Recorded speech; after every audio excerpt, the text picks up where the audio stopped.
Okay, carry 3.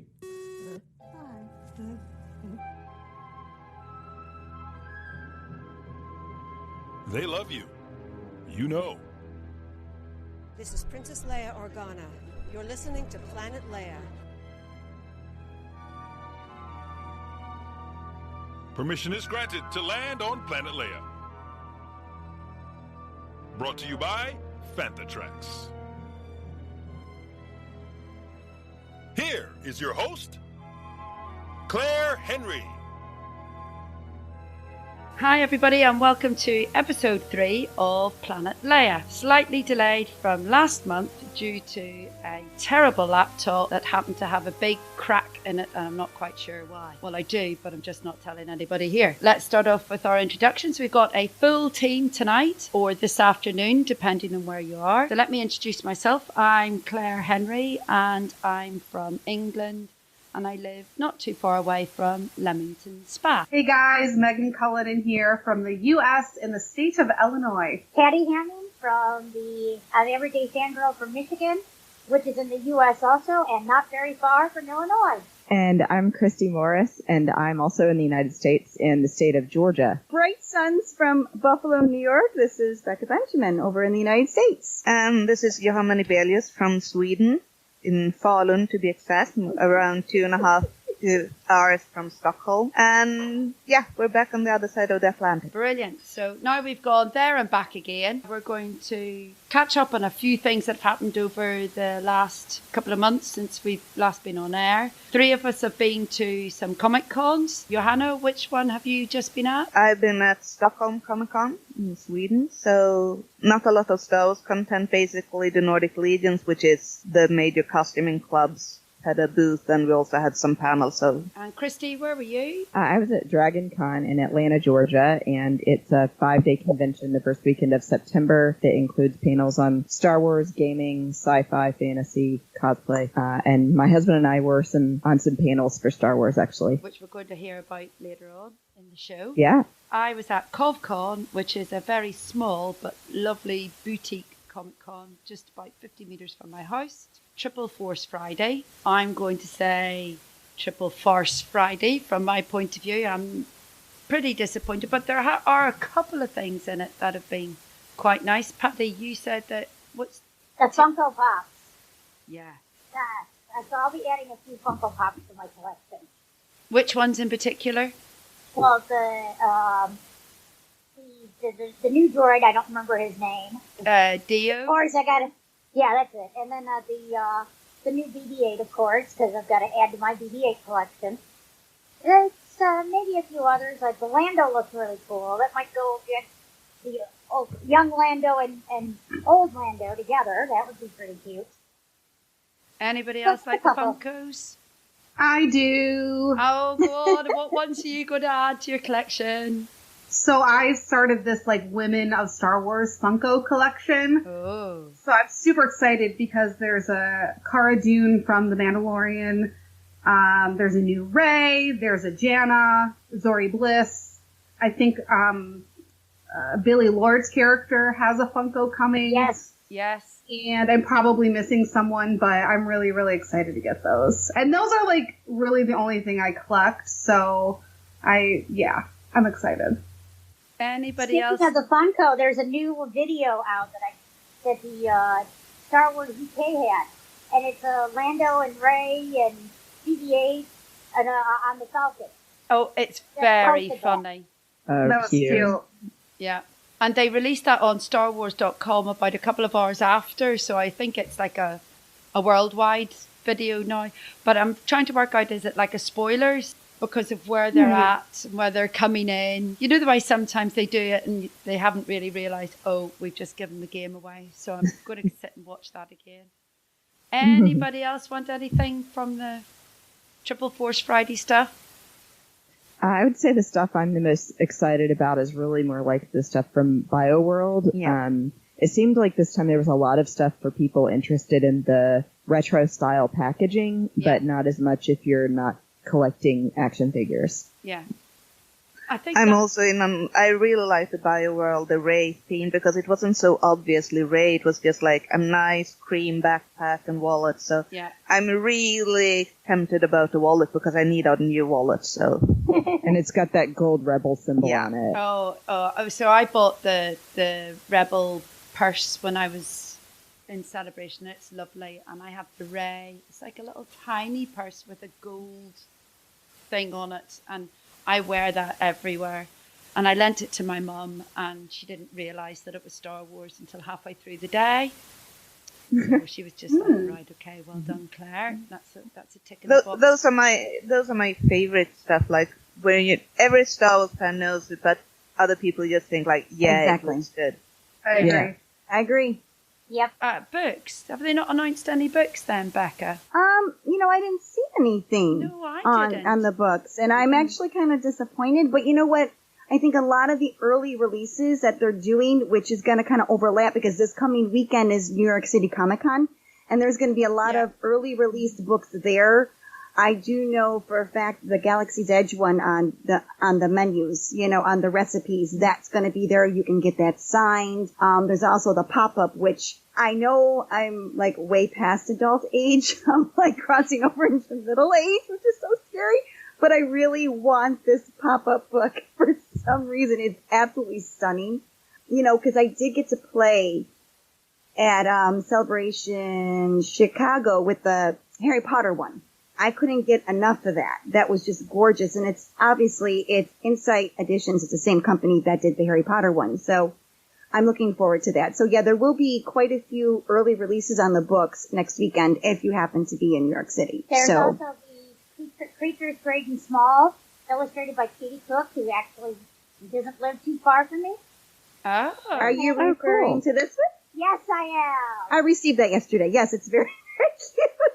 I have a little bit of perks, just tiny, and that happens to be books. So sweet. So, the yeah. author lives about 30 minutes away from me. That's awesome. One thing I did like, and I'm not into figures, but the new character, the bounty hunter that is friends with Poe. Zori. I did Yeah. see the vintage. That's what I put up in the chat for everyone, that one. That is pretty cool. I will say, I love the fact that they really gave her a feminine figure. Yes. If I'm saying that correctly. I'm thrilled to see that on an action figure in Star Wars. I know we've had Leia in the past, but let's be honest. I mean, I was around for the first rollout of action figures because I'm that old. And she wasn't really pleasingly shaped. Box. It's very I'm going to boxy. say Yes, that's it, shape. boxy. And Yeah. very So this is nice. too. Yeah. Mhm. Yeah, I was, of course. All the Black Series figures look gorgeous, but I don't collect or buy them, but they really look nice. But I Yeah. must say about that bounty hunter, my only problem is that whenever I see her, it's like, is it Daft Punk in a gown? Right? Could be. I could maybe see them in Ibiza next year, raving, perhaps. Did you all like the second sister? Yes. She's Yes. ready from Jedi Fallen Order. Yes. And they seem to be publicising or pushing that quite big as well, the stuff in Triple Force Friday, which, Yeah, well, we finally found out what it means. Yes. Triple Force Friday.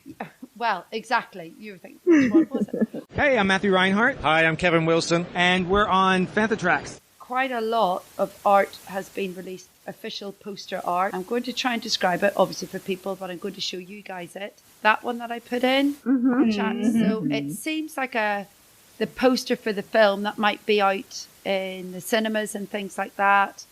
Rey and Kylo seem to have equal standing, light side at the top, dark side at the bottom. But there's two people missing from it for me. Yes, Leia, Lando, Leia. and Luke, all the L's. Oh, well, and actually another one, Rose. Oh, yes. Oh, yeah. I'm curious to how much of a role she's going to have in this. We didn't see a lot of her yet, and any type of clippings or images or anything, so I'm concerned about that. About Rose, you mean? Yeah. Yes. Yeah. Mhm. So when Mark went to the Triple Force Friday event at Elstree Studios, they did have something of Rose's that said that she's now in charge of engineering. Oh, that's cool. Yep. But absolutely, as we say in England, diddly squat. Nothing about her. Disappointing. Which is disappointing given the fact that she had a massive cheer and everything in celebration. And then them saying as well about the fact that Leia was going to be prominent in it. But she's not. And then she's not on the poster. That doesn't give me a good feeling. No. And Luke, who or I have a bad feeling about it. Yeah. There it is. Yeah. Yeah. And then there was this one.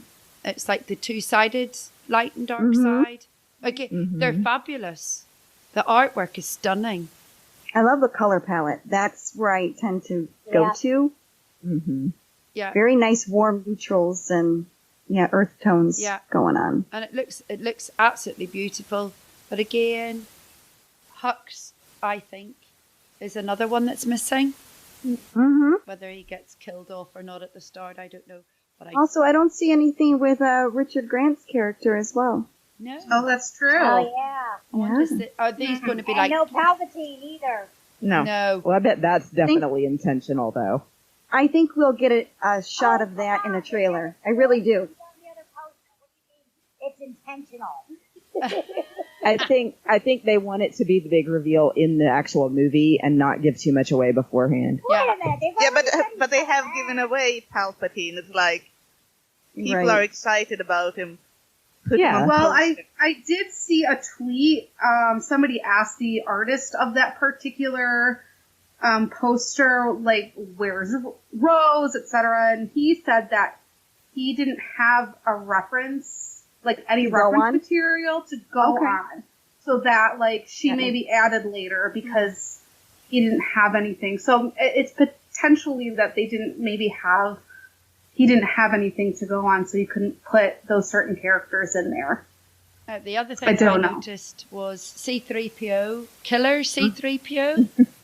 Yeah, what is going on with him?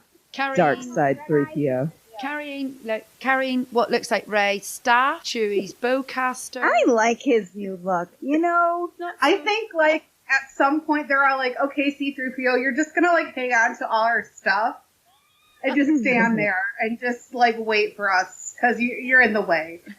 So it kind of like what Cassian and Jin tried to do with K2, but he wasn't having it and just like threw it all down. Yeah, kind of like that. But 3PO would kind of be like, all right, I guess. I wonder if it's like. I wonder if it's like in that scene where Rey is busy running from Kylo's tie, and so she leaves her stuff, and 3PO's like, well, someone's got to hold down the fort. Right. There you go. And Lando is in the second one, the one that's side to side. And then Becca, moving on to more artwork or footage, really, from Empire magazine. And I saw you noticed something that was very similar to this one. Yeah, I'm going to see if I can pull it up so I can show everybody. Back in 2007, I was approached way back in the Star Wars blogging days when anyone could have a subscription and blog. I was very active then on that, and I had a lot of fanfic back at the time. I was noticed by, believe it or not, Steve Anderson, Lucasfilm artist, and he approached me and asked me, and he said, no, I'm not a creeper, but I was wondering if you would like to title some Star Wars Celebration pieces, and we've been connected ever since. So I title all of his Celebration pieces and sometimes extra things, but there's this he did in 2007, which I titled The Dark Avenger. And I said it was extremely similar to the idea. On top is Vader, bottom is Anakin. And what he was going for was the conflict between Anakin at the time and trying to find a balance in between what is known as Anakin and Vader. And that is why you see the dual image of them and then the light in between, which is interesting because I think it's very similar color palette, very similar symmetry. Granted, Anakin is Vader, Vader is Anakin, but a lot of people, including Obi-Wan Kenobi, see them as two separate individuals. So you can say the same.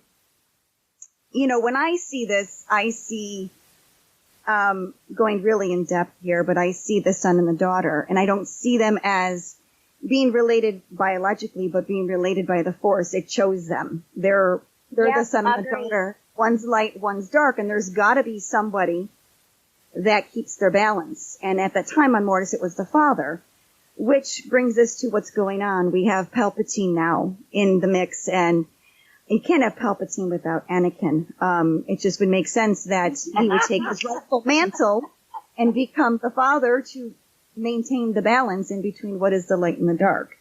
So, hence Rise of Skywalker.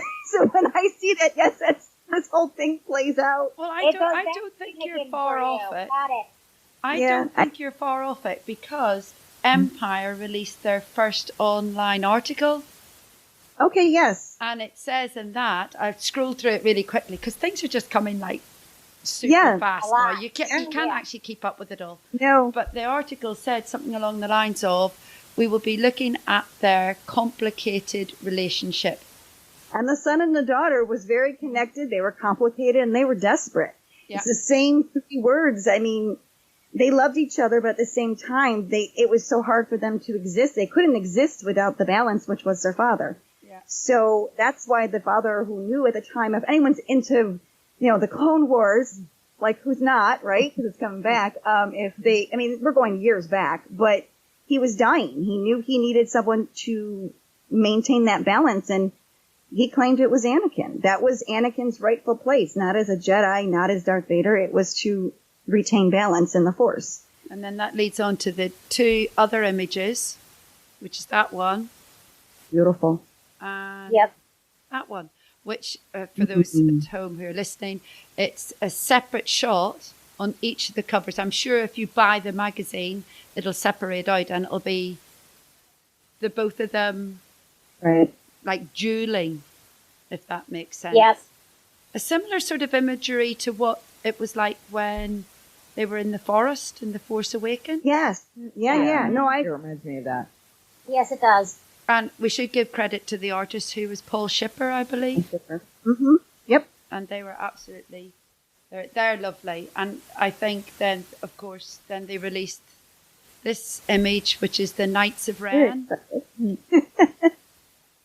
I think they're going to have a big role, unlike what we were talking about last episode, which was the Sith Troopers. Correct. I think these... But ever since what happened to Snoke in The Last Jedi, I feel like I'm very hesitant to see if they are going to introduce new characters and actually have them do something, or if it's just leading into it and in the end it will be the major character doing all the job. They're just in behind. Yeah, after Snoke, it feels like I'm not going to trust anything about who we see on the posters or who we hear all the talk about. It's like, they might just be killed off. Well, this is true. Yeah, I'm with you. Well, yeah, we could sit and guess. It's good fun to guess it all, but it is. We're not going to know, really, are we, until the end? Okay, last Triple Force Friday. This one, I'm just like, and I can't swear, so I just have to go, what the actual? Build-A-Bear. Oh, Okay, it's cute. Darth Maul. I love it. Oh, wait a minute, on his paw.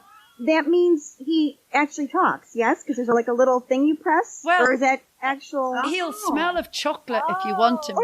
Oh, I like chocolate. Strawberries. Actually, he might, because my daughter has all the How to Train a Dragon ones. Okay. And her friend has all the Lion King's ones. And you can there are recordings to buy on it.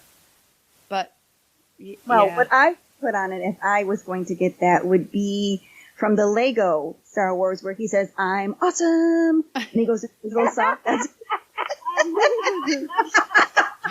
would have to. So, Christy, when you go to Build-A-Bear, you need to film this and then put a heart in it and kiss it. Yeah. Put a scent in it. I do have to say, I'd like going to Build-A-Bear, but it's the Mickey Mouse ears on Darth Maul kind of freaks me out. That's so strange. But I love that they gave him the lightsaber. But that's what makes him so cute. Yes, the lightsaber is quite cool. I can't wait to find out which saying they've got on it and who voiced it. Yeah. Oh, yes, because it's changed, hasn't it? Mm-hmm. They took Sir Ian McDermott off and they put in Sam Witwer for the DVD, was it? This week? One of the guys noticed that. This just shows you how much time we spend in our lives. He was looking through the credits. He was watching it. and he realised that people are being changed in and out. Palpatine's voice, I can't remember, I'm sure it was the Clone Wars. Rebels. Rebels. There was. I did see that now. Yes. Yeah. They actually switched it. Yeah. Hey man, it's me, Kevin Smith, a Star Wars fan, Fantha Tracks fan. Okay, don't judge me. Well, this is the only thing that I love from Triple Force Friday, and I may have got it. Oh. Oh, that's fantastic. yeah. Oh, the Sensi. Yes. So I have bought the Sensi scent. I don't know what you call it, actually. My friend is a Sensi dealer, and she messaged me in July, and she said, I believe there's Star Wars stuff coming in. If you want it, I'll get it for you. And Oh, I love it. so Yes. I'm going I guess to, I would call haven't it, got it yet. It's in her house, but it'll be interesting to see what the dark side smells of.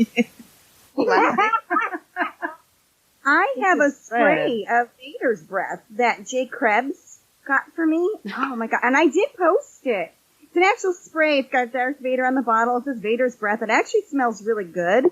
I sprayed in my son's room because he's in football. What did I do with it? Well, apparently this is a lot bigger than it looks, so I'm not actually quite sure how I'm going to smuggle this into the house. Well, Get that's it not even going. the problem. It's where you're going to put it. They're going to know you got it. Exactly. And it lights look up at as it. well. It beams. Oh, Lights cool. up. Oh my. It beams red TIE fighters on your wall. Oh my goodness. So you will have the smell of rotting flesh, Plastic. Mustafar. You say Cajun scents. You're going to have some Cajun, seasoning going on. That's what it's Okay. going to smell like. and rotting flesh from Mustafar. That's Other- funny. So please don't. Vader breath. Oh my goodness. And Oh, wait, show it again. It's from Big Whiff. Oh my Big whiff. goodness. Even the That's name funny. is just superb. I was trying to find it on Google. Vader's breath. Fantastic. I think That's that funny. kind of then it leads us up from Vader's breath to Disney Plus. Whenever we get it. Boo for us, Johanna, isn't that right? Yeah. Boo. Yeah. I haven't heard anything about when it will be released, so. So what's the reasoning on that? Like, why can't these things air together? Like, why? Like, what is so hard? Who knows? Is it Because because of the Johanna is licensing going or to something? see the rise of Skywalker before any of us. Right. So that's what I'm saying to you. It's like, okay, here's the thing too. Putting it into simple perspectives, we're all from all over and we're talking together like right now. So why can't these companies come together and organize it and release all at once? Like what? And sort I don't themselves get out. it either. And let's just say, I've heard so many comments about like Disney Plus with people say like, they would be willing to pay for The Mandalorian, but they don't even get a chance. Yeah. Which means that it will, of course, be streamed and they will download it illegally, but they were willing to pay for it and we don't get a chance. No, then we will get it without paying for it. Yeah. So, it So does how- look like Disney Plus launches a week later in Australia and New Zealand, but it says that November 12th is US, Canada, and the Netherlands. Yeah. Yeah. So the Netherlands have already had it for They've like already a had previous, it. yeah. So Interesting. why the Netherlands and not your guys' areas? I Yeah. don't understand that either. No. Because you're like same time zone, right? Yeah. Yeah. Yeah. Yeah. Okay, now that's just crazy. That makes no sense. So have There all must have four been of you some signed deals. up for it? Have you? Yeah. Not yet. I will be. I haven't signed up yet. I signed up. I got the D23 special. Ooh. Yeah, my husband decided to sign us up for the 3-year special. Nice. Yeah. Oh wow. I like doing monthly, so I'm waiting till I can do that. You're going to do the Hulu Plus. I'm a pack monthly first. person. And will you get it, Megan, do you think? Or are you going to... Yeah, I think I'll get it. I don't know. I just thought I'd kind of wait till it, starts and go from there. And I know like Netflix and Hulu are really easy to subscribe and then unsubscribe for a certain amount of time. So I might do that. I may subscribe for like the run of The Mandalorian and then, kind of wait it out and see what happens. That's why I didn't want to pay for, the extended time. Because I I was wasn't gonna sure say, how much I'd watch it. You too can watch Caravan of Courage whenever you want. Or Kim Possible. Yeah. That is hilarious because my oldest child who just turned 22, like, that's funny because that's like, that was her thing. That and, the one with, Lizzie. She loved Lizzie the show with McGuire. Lizzie. Yep. Lizzie And McGuire. oh, yeah. So that was, do that. Shows that are on Disney Plus that you guys are looking forward to, that we will probably see at some point. Nudge, nudge, wink, wink, Johanna. Yeah. Say more. Which shows are the ones you're looking forward to? Mandalorian, of course. Mandalorian. I will add in addition to that, of course that's our number one, but I don't know if you guys saw that there's going to be a Jeff Goldblum show. Yes. I saw oh, that. really? They announced Okay. at D23. Nice. Oh, what's it called? It's like... Just the world according to Jeff Goldblum. Yeah, Okay, see now, yeah. that's That just going to sounds be like a- mad. I have a crush on him, so. Oh. And Jurassic Park, the shirtless scene. Yes, definitely. Is he back? Is he back in Jurassic World? I'm just saying, the pants can't be so high. I'm sorry, I have a pant thing. That's a Simon Cowell. Simon Cowell in the X Factor. We call it X Factor. He wears Yeah. his trousers way too high. See? They're just shocking. Deborah Cho, is that how you pronounce it? Yes. So She's she's gonna do the directed Obi-Wan 3 episodes from The Mandalorian. And Yes. she is going to be, if you read the article correct, the sole director of the Obi-Wan series. Yes. I'm That's excited. why I read it. Amazing. It's, this is something I want, to basically remind everybody, this is something the fandom has been screaming about. They want diverse writers on board and diverse directors. Well, you've got 2 of that in one director. She's woman and she's Asian, and it doesn't get more diverse than that. So I'm pretty ecstatic. What I've seen of her work is great. I'm hoping what she can do is something that we haven't seen. We've seen glimpses of this in Obi-Wan, but I'm really hoping for a dramatic drama from this series. I want to see a broken man. I want to see him just have so much emotion and not knowing how to deal with that. And not so much, because again, it's 20 years of being on Tatooine, correct? So how much fighting did he really do? So I want to see him dealing with his inner demons. And I think this is the perfect opportunity for her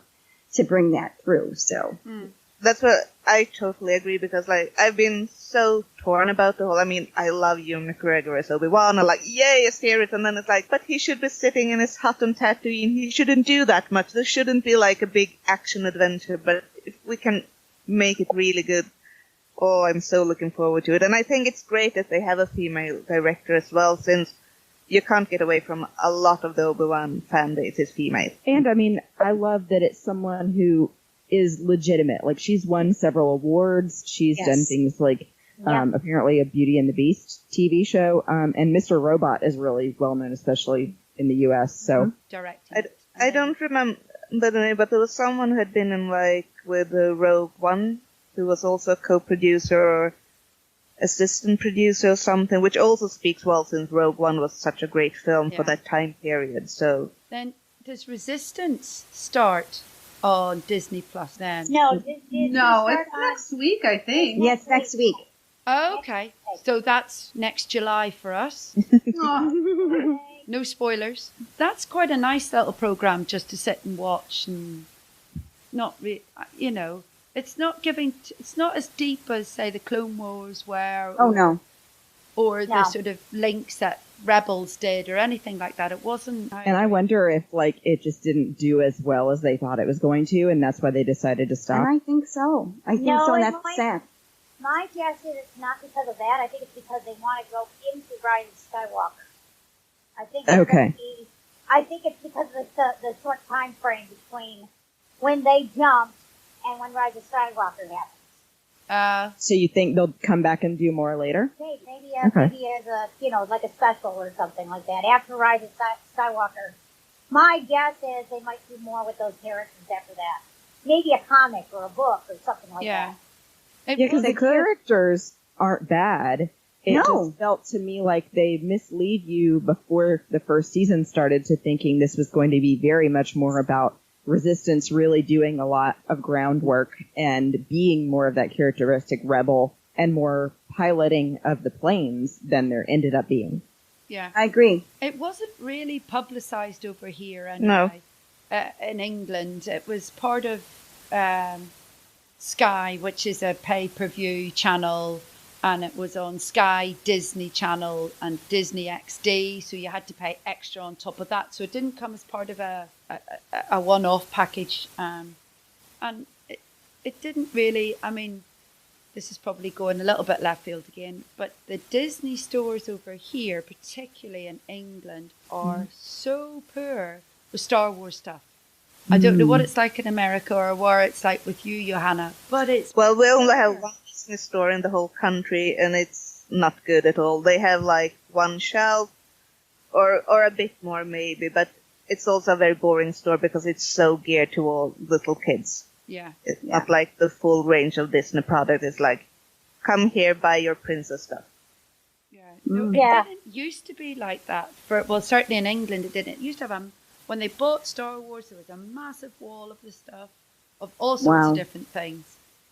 But very poor show at the minute. And I don't know why. It's almost, in a way, they're not tapping into a market where they can make a big thing with it. So, but it's disappointing. What else is coming to Disney Plus that we can think of Star Wars wise? The Obi-Wan Kenobi one's the best one. The Clone Wars. Oh, of course. Oh, yeah, There you go, true. Patty. We're in unison. Yeah. Yes.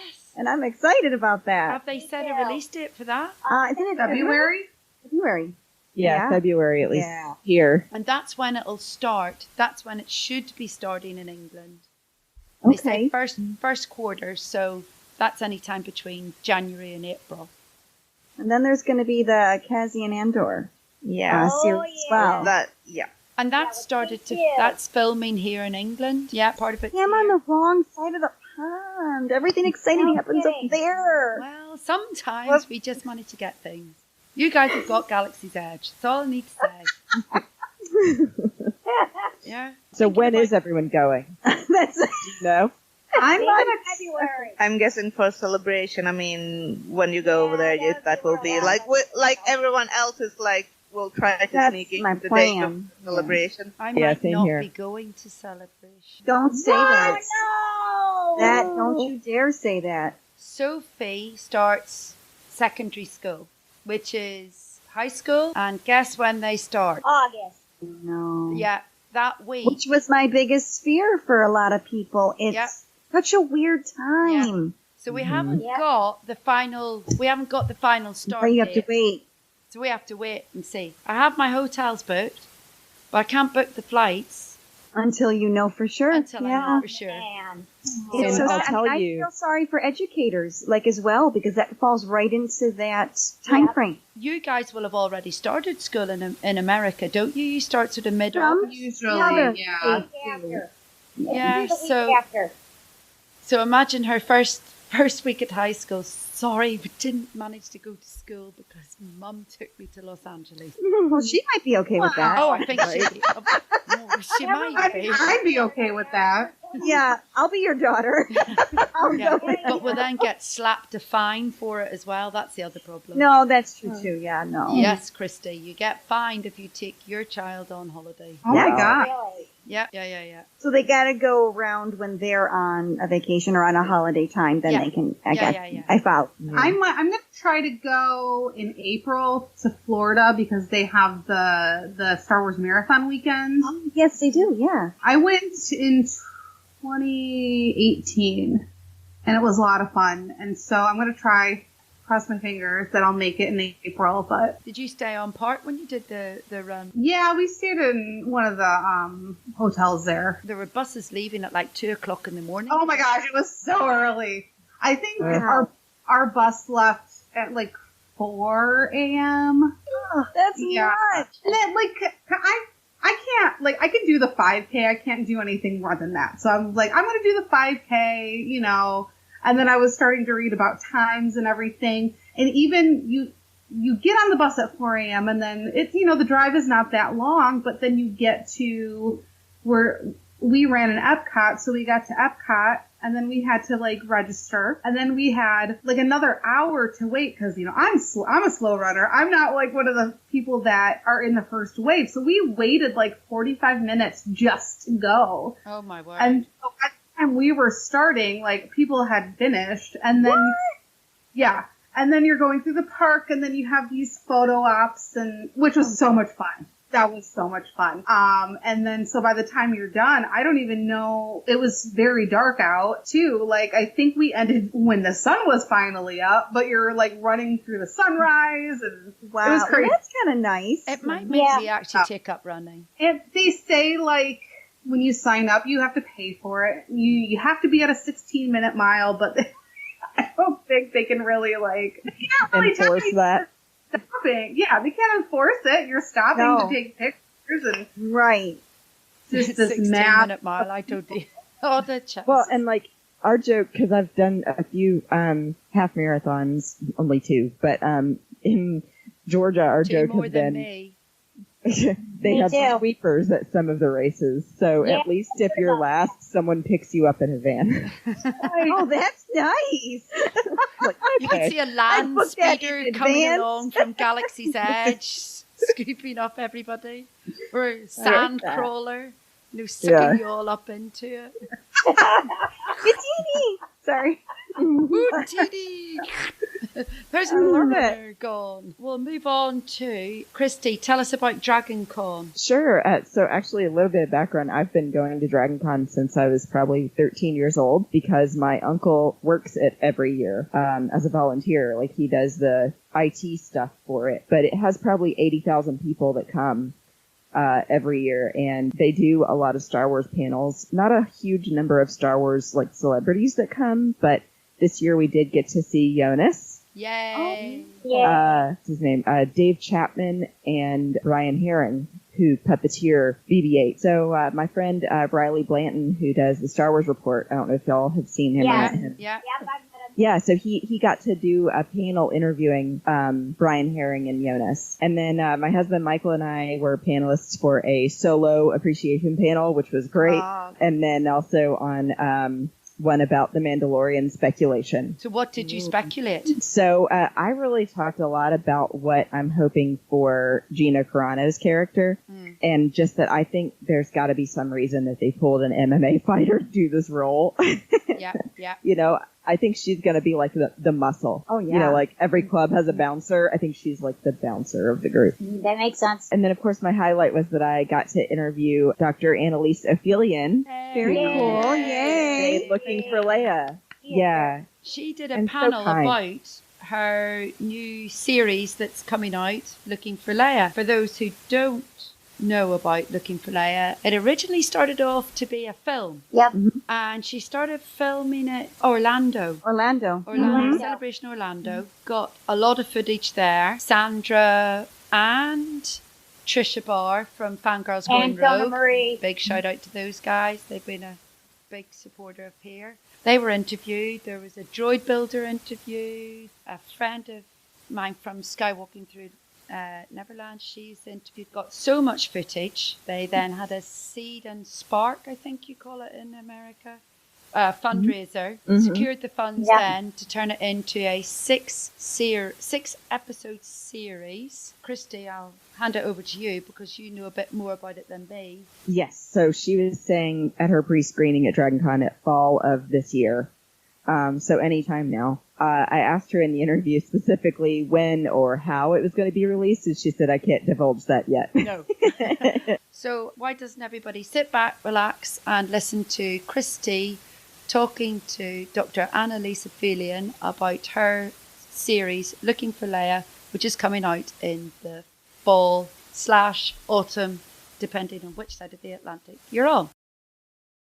Hello, this is Christy Morris here with the Planet Leia podcast on the Fantha Tracks Network, and I'm here interviewing Annalise Ophelian, I hope I said that correctly, and Alyssa, her art director, for Looking for Leia.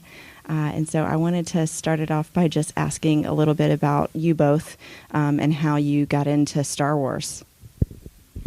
Hi. So I am a documentary filmmaker based out of San Francisco, and I saw Star Wars in the theater when I was 4 in 1977. It was like my first fandom. It was my first entry into the sort of like space fantasy genre.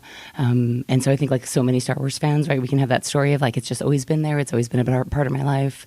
So even though I got the chance to sort of see them as they were happening, it's still just been like a nice lifelong fandom. This is the first pop culture geek-related film project that I've ever worked on. So it's really nice getting to bring those two things together into one space. Yeah. Alyssa, how about you? Star Wars was basically one of my earliest memories was watching it when I was like 4 with my dad, and like I don't ever remember a time before Star Wars. Like I don't remember that at all. So yeah, and Star Wars is basically like what captured my imagination as a kid, and that's like what got me into storytelling and being an artist. So I'm an artist and illustrator now, and I do media work and like in video production, film production, that kind of stuff. So it's kind of all over, and Star Wars started that. So. Okay. Yeah. And how did you guys end up meeting? Was it specifically like, Annalise, you started this project and you needed an art director, or like you guys had been friends before? We were just talking about this actually at like 1 a.m. in the Hyatt bar, that when I started the project, was also creating like a sort of who out there is like, who are the women who are doing Star Wars art? Like who are the illustrators who like also are clearly fans and have Star Wars art in their content? And so I had seen Whimsy Design and Illustration. I had like found that site, and it was like, you have your list of like, these are the folks that I'm going to contact and ping. And then like, as I was doing that, Alyssa had actually sent an email to the site, because I put out the site was just like, contact us, right? Like reach out with your feelings.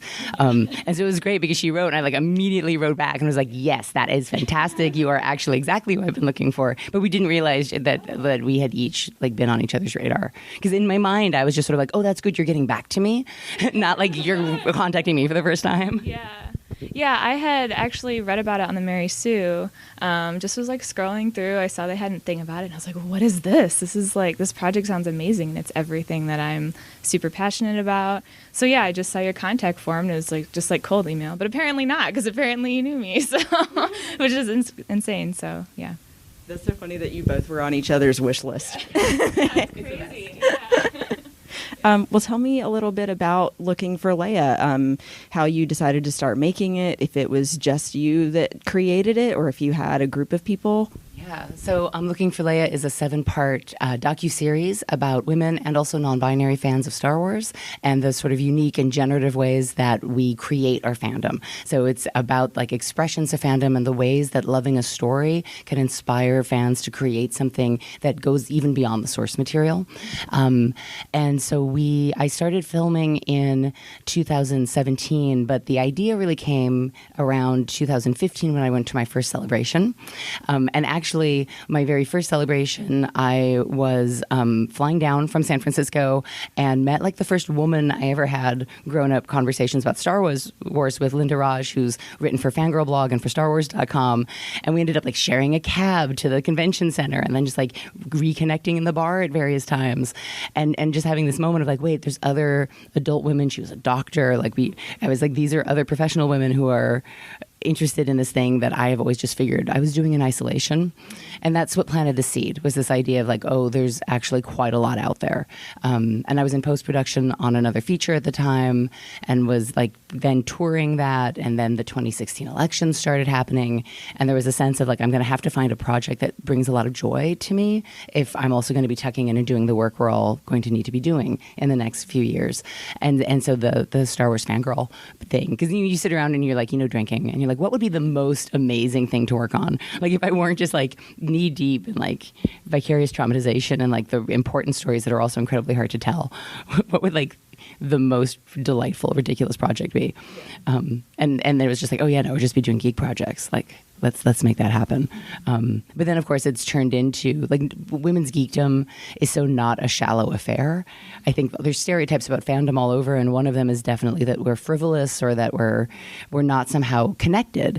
And that's so interesting to me, because fandom is actually about the capacity to do really profound and deep connection, both with others and in terms of like our connection to self through story, because these stories are such like Rorschachs. We just like really all bring so much to it. So that's my very long, winding answer of saying like that's kind of what the series is about and the way that it came about. And I started it like all independent projects, use the kingly we a lot, but it's like you at your kitchen table, with your like workstation, just, trying to make it seem like you're a whole group of people. And Alyssa was actually the first person to come on the team and has been with the team the longest. And so she worked on like the designs and art that were a part of our very first crowdsourcing fund campaign with film. It's a visual medium. And the forward face of the project is very much our visuals, and our aesthetic and design aesthetic has been really driven by Alyssa through the last 2 years, which has been such a gift to the production. And now as an art director, she's able to like help bring all of these other artists, these like amazing women artists that have been illustrating and designing and drawing for the project. And then she's putting those to motion in addition to just like cultivating that talent. And so we now have a team of primarily women and also non-binary folks. The production crew, interestingly, was like primarily trans folks of color. Like it's this thing where you look around at like who have I worked with and who's like amazing and I want to be on set with. And it's just been a brilliant group of folks. But it's also nice to get to hire women like repeatedly and in all of these spaces. So different stages of production have different folks involved, but it's a pretty tight core group of folks, scrappy folks, pushing this boulder uphill. Do you have anything you want to add to that? No, yeah, great. So it's not a huge group of people. Like, you ballpark number. So there were, the ballpark number, there's like, so the big ballpark numbers, there's like a couple thousand people that back this project in crowdsource funding. So I would always count them as being a part of this team because through both Kickstarter and Seed and Spark, that group of people gave us the actual launch to do all of the filming. So there's that. The production crew ranged from between 4 and 6 people. There were 3 additional women running cameras in various cities with me. There were my partner, who is a reluctant location sound mixer, Storm Miguel, who's also a filmmaker who everybody who interviewed got to meet. And then my brother, who is my first Star Wars fan, or first Star Wars friend, who's 4.5 years younger than I am. We both became filmmakers very much because we were raised by the American cinema of the 1970s and 80s. And so he's a film editor. And, he's a film editor in his day job, and he does like more creative film editing off that job, and he's the editor of this project, and it's been great. Like, it's a family affair in a lot of ways, but we're a nice tight crew like that. And then the art department right now, I would say there's probably going to be a dozen women that'll have worked on it by the time we're done with the episodes. Yeah, that's a huge group. That is not a group. Oh, okay. For me, with no experience, yeah. And so you got started financially producing the project through a Kickstarter campaign? Yeah, we ran a Kickstarter campaign shortly after we released the first reel at Star Wars Celebration. That got us through a huge amount of production. And then about a year and some change later, we had a Seed and Spark campaign, which then funded a big chunk of the post-production. We also were a part of the 100 Days of Optimism rally that Seed and Spark was running at the time. And we were one of the winners of that, which was great, which came with some support from WeTransfer, who has been really generous and incredible in helping us get the project over the finish line. And this is how, we're not a Lucasfilm or Disney affiliated or produced project. And this is how independent film really gets made, not with even investors or folks that are like bankrolling things, but particularly with documentary, it's with folks that are kind of pooling stuff together and making a kind of, it's like the stone soup of filmmaking, where everybody's just kind of bringing what they've got to the table. But I think you get really amazing work done, and it creates incredible freedom for artists to then build out their vision, because we're not, I love making things for people. This is not to disparage, any production studio that wants to hire me to make things for them. I'm your guy. But it's wonderful when you're just also given a budget and then you're like, great, I'm going to do the right thing with this, but I'm beholden to me to get it done right. And how did you decide how you would put all of this together with the art and mixing that with the actual filming of interviews and all of that? Yeah, so I don't know if we really had a process necessarily starting off. We're just going to kind of do this thing. So it's a lot of back and forth. Like, we would just be in each other's DMs like constantly, literally just like all day for like a couple of weeks. Yeah. And so like it's just kind of just going back and forth, like, you know, reviewing the cuts of the episodes. How many times did you cut the episodes before we even started thinking about that? Like a lot of times.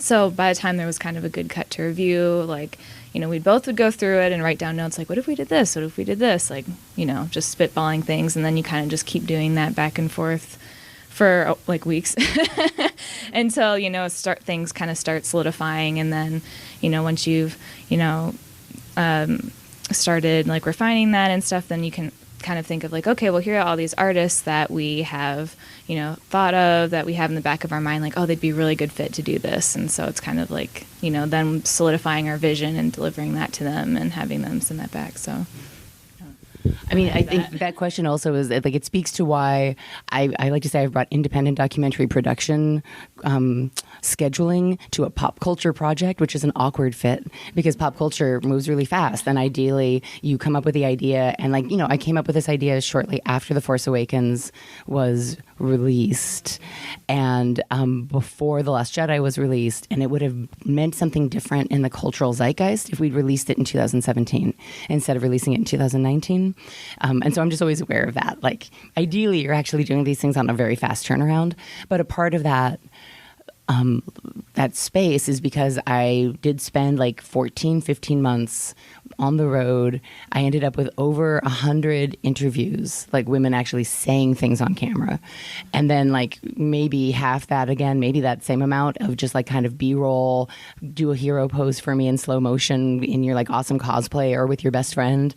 And of course, fandom contains multitudes. Like fandom is not a singular story in that same way that women are not a singular homogenous group. And being able to figure out how to tell that story in a way that wasn't reductionist or universalizing or generalizing, but really celebrating the incredible diversity of women's experiences. How to do that in a way that, in my mind, showcase the things we don't always see the most of. Right, because I do think there's some columns of fandom reporting that are very saturated, and in some ways that are very good. Like I really love seeing stuff around cosplay. I think it's the most visible aspect of fandom, and I love seeing everything that is produced and created around that. I don't feel the need to saturate that column as much in Looking for Leia because I think other folks have done it really, really well. And I can't actually do it quite as well because I am literally one lady with a camera. Like if I'm 46 years old and I'm like running myself ragged, you can hear my voice. I'm like, I'm at Dragon Con and I have no voice, and I'm even done filming and I'm still this tired. But that, yeah, we're trying to just like then piece the story together. I'm also a phenomenological filmmaker, which means my process is I transcribe all of my interviews, and then I do essentially a qualitative research methodology with them where I do axial coding, where you go through the interview and listen to what's the theme, and you create a list. All the psychologists and qualitative researchers on your podcast are going to be like, tell me more, and everyone else is going to be like, well, what? But you create a list of basically superordinate and subordinate themes, because those themes are the thing that you start then listening to. When are people saying something that is similar? When are people saying things that are actually dissimilar and create a spectrum of experience? So we ended up with short of 1,000 pages of transcript. And my paper version of this transcript is in a binder in my office with like tags. It's very the red yarn gif or meme, and then just like handwritten notes that I about 50% got data entered into a spreadsheet so that I could just do a like pivot table and say, okay, every time someone talks about the fake fangirl test, where does that show up in every single interview? And so the data, in a sense, drives the story, not the other way around. Like you don't go in saying, I'm going to do a story about this. You go in with an open-ended question. What are people? What are like women? And then in the course of who we were talking to, there were lots of non-binary folks, both AFAB and AMAB, non-binary femme, non-binary masculine center folks, to make sure that we're not doing that women and non-binary as if that's like as if non-binary is an alternative to women. Like it's a distinct group, but sharing a similar experience of not being in fandom as cis men who identify as and are regarded as cis men, right? That group, I just wanted to know what are their experiences and how does fandom show up in their lives and what purpose does it serve? And so you ask those questions, and the questions were like, what do you love about this thing? Why are you a fan? How do you show it?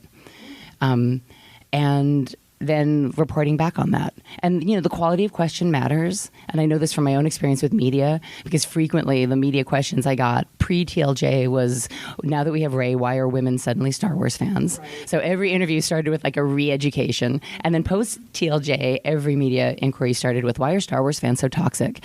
And it's just like, kids, what are you asking? Yeah. Because like you're determining, your focus determines your reality, is what I'm going to tell you. And so if you're really interested in understanding fandom, the question is, why are you liking a thing? If you really want to understand why people don't like a thing or fight, you can ask that question. But that's not a question about fandom. Like, fandom is, why do you like the thing? What purpose does it serve? How do you show it? And then figuring out how to distill that. Because for every one person on screen, there's 10,000 fans with an incredibly compelling story I never got a camera near. And, I have 20 terabytes of footage sitting on it's 4K. It's like big, juicy, beautiful footage, but it's so much footage, and I can't get it all edited and in front. So then you're just like making these decisions, and that's a long process. Mm-hmm. And so I think we have done a job that I feel really proud of in being able to distill those stories and share them with audience. It was very exciting to share 3 episodes here at DragonCon. But that's the process. It takes almost as long to describe as it takes to do. Yeah, I will say, when I was initially hearing about Looking for Leia, the way that I explained it to my friends and family was, it seemed to me like what you were trying to say was that traditionally it seems to the general population that Star Wars fans are primarily male, and that's not true. And that the more you learn about Star Wars fandom, the more you realize that it's, there's so many other fans than just men. And that now we've got, these clothing brands and jewelry brands that are coming out with more things for fans of all kinds. And so it's really proving that women did not just become fans when Rey came into the scene. So I hope maybe I got that right in telling people that description, but that's what I gathered at first. Yeah. And I did see your 3 screened previews last night at your panel, so I loved it. I walked away teary-eyed. I felt like it was very encouraging. And I told my husband as well, like, sharing of how Star Wars means so much to the people that you interviewed, and that there are these things that people in general may not know about, like female droid builders, and they're self-taught, and translating A New Hope into Navajo, and all these things that I was unaware of. I'm Anthony Daniels, and you are listening to Fantha Tracks. Well done. And that speaks to what are the stories we don't see as much of, which I think is one of the great gifts and responsibilities of media makers, is being able to, we're sharing stories. And documentary in particular is about, illuminating the margins and sharing stories. My favorite comment after the screening, actually, and, I loved all of the comments, but there was a cis guy that came up to me after the screening and said, I really want my niece to see this because she's a fangirl, but she doesn't, she won't admit it. She doesn't feel like she can say it out in the world. And I really want my older sister to see this because she doesn't understand my fandom. And this is my fandom. This is why I'm a fan. And I want her to be able to hear people talk about what fandom means to them in a way that will make my sister understand why I love the things I love. And it was just yeah, that's it. We're shifting the lens of who's telling the story. We're shifting the center of the narrative. And I think we're telling a really universally powerful story that does, representation matters in many, many ways, and it's better for everyone. It improves story, and it improves our sense of connection, and it makes me really excited when we get to see people having experiences that mirror our own in the same way that it enriches us and makes us better humans when we get to witness stories that are of people who are having experiences different than ours. And I meant to ask you as well. So you said it's a 7-part series. How is it being released? Where would people be able to see it? And is it coming out all at once as a film or individual episodes? These are the questions. These are exactly the correct questions. I have no news to announce on that at this time. We are on schedule for a fall premiere. We have been doing the acquisition tango. It's a beautiful dance. It's a dance of love. And we are really hoping to be near the end of that road with a media partner that we're extremely excited for the potential of working with. And if you follow us on our social media, which will set you up with all of that, then folks can be the first to know when and where they can expect that. But all of those questions about sort of like where can you see it and how will it be released will be determined by the kind of final decisions we make with that source. And we're very, very close. Okay. Well, thank you for telling me that part. The only other things I wanted to know was, what would you guys both say were your any obstacles you encountered in making this, and then any future projects you're planning or dream of doing? Do you want to talk about any of that? You can go first. I'm going to start. I mean, the obstacle in independent film is always money and funding and access. And so one of the things I will say is that we do, like as a woman filmmaker, I am always acutely aware of the ways that I'm regarded in industry and among colleagues and peers.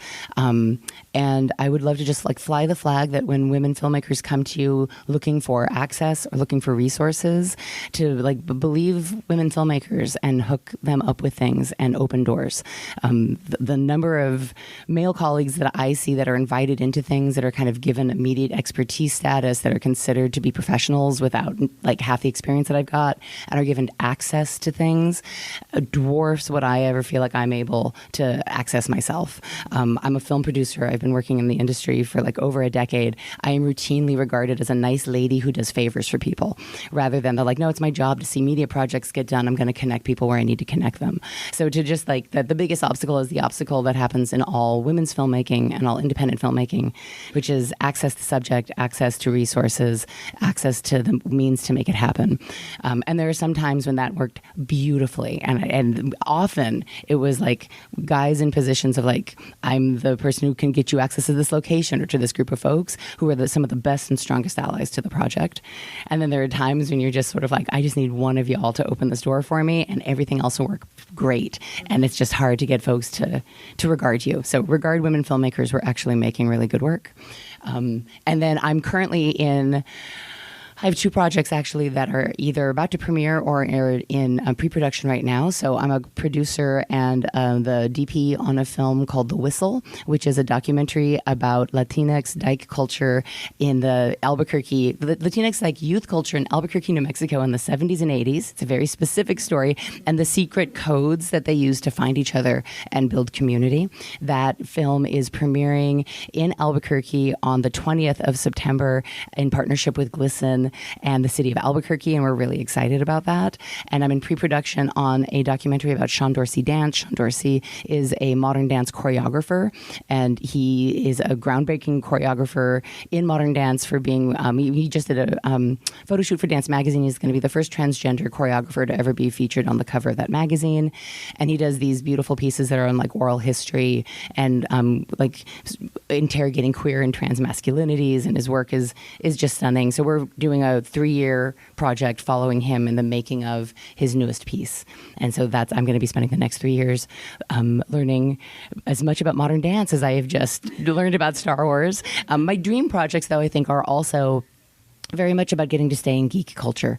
It has been a joy getting to tap into this. And I think that we're in a moment where I just love to see more and more media highlighting these stories. I think they highlight some of our most resilient and best parts, and have wide-ranging and incredible utility in helping us build community and tap into like a lot of love-based and strength-based stuff. Yeah, I guess all I'll add is just, this whole process has been really like formative for me, I guess. So just like, like especially art directing, like, it's so fun because, I get to see a bunch of like amazing talent and then use that as a platform to like bring them in and give them opportunities. And it's so joyful. Like it brings me so much joy to be like, I love what you are doing. I want you to come like have this opportunity, and that will give you more opportunities. And so that's a passion that I found. And that's something I definitely want to keep building on. I don't know what that's going to look like. But, that'd be a really amazing thing to continue doing, whether that's through more art directing or working on productions in different ways and just getting out there and, learning about cool things that people are doing and lifting them up and giving them, more opportunities. So I love that. I'm passionate about it. And definitely I also want to stay in geek stuff. Like it's so hard to not, like my brain just always has functioned that way, just in geek spaces. And, sometimes it seems kind of frivolous, like, oh, there's so many things going on. Like, geek stuff doesn't seem like it's that important, but it also brings a lot of joy. I've seen people say like joy is almost like an act of defiance, like it's a rebellious thing. And, so I'm like, that's important. Like I want to keep doing that, and I want to keep working in things that bring me joy and bring other people joy. So. Yeah, I would say for sure that it seems like sometimes there's so much going on in the world that's negative, for me, and I'm sure for you guys as well, that whatever your fandoms are, it's also an escape and a way to still have that joy in your life. Like you were saying, Annalise, with making this project. So I'm really glad that you guys are doing it. And it really, I'm here to tell you, I think that it's beautiful. So, and then I would just like to know where everyone can find you both individually online as well as Looking for Leia.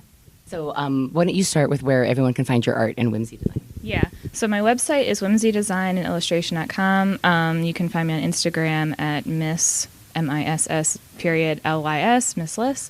And then my Twitter handle is Whimsy Designs, WHIMSY. There's no E in there because there's like 6 bots squatting my Miss Liss handle. So I'm not bitter about that or anything. So it's fine.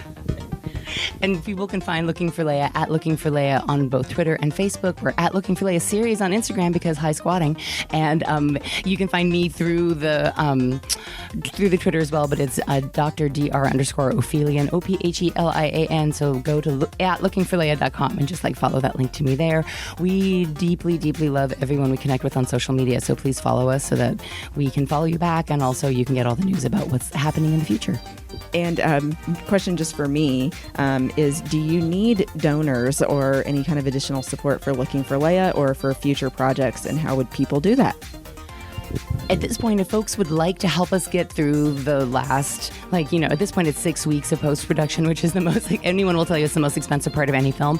We are a fiscally sponsored project through Women Make Movies. If you go to lookingforleia.com, I've been yelling in a lobby about fan things until 2 o'clock in the morning this morning. If you go to lookingforleia.com and go to the support page, I think it is, there's a link there where you can make a tax-deductible donation to Looking for Leia through Women Make Movies, which is an extraordinary organization uplifting and supporting women filmmakers. We also have a direct PayPal link there. We have a pop-up shop on TeePublic where you can get some of the amazing designs that Alyssa has created for us. And like I said, it's stone soup. So everyone and anyone who wants to just say, hey, we want to get you covered. We want to cover cab fare for one of your artists to make it to a meeting. We love all of that, and it is incredibly supportive and helpful to us. Well, thank you so much, both of you, for coming to talk to me, and I hope I'll see you again soon. May the force be with you. May the force be with you. Christy, thank you very much for doing that interview. It seemed like a lot of fun. Sure. She's lovely to talk to and so enthusiastic, which is wonderful. Yes. Christy, thanks very much. You're welcome. It's fun. So we're going to wrap it up because it's coming up to 9:30 in the evening for me. 10:30 in Sweden. in Sweden. Yep. Oh, wow. Ooh. Yeah. And for you guys, Sunday dinner. Yeah. Yeah. It's a good night from us on one side of the Atlantic and good afternoon from the other side of the Atlantic. So from all of us here at Planet Leia, thank you very much for listening. We love you. Love you. You know. No.